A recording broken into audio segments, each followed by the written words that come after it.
Sagabos. Hello guys, welcome to my vlog. Nagbabasa po pala ito ng Biblia.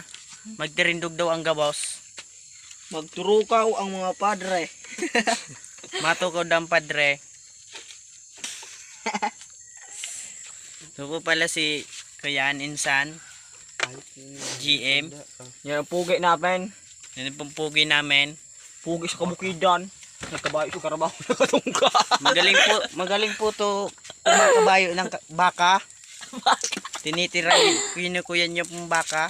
Kinakabayuan, nagbubulagteng. Ito po yung isa, maurag sa karabaw. Nagdalagang pagtigluyap. Isang batang gurang umakyat ng padre. Isang batang karabaw. Nagbubulagteng ng busog. Ito si Haring Balbas. Maraming salamat po guys. Dito po nagtatapos ang aking vlog. I Amen. love you. Amen. Amen. Amen.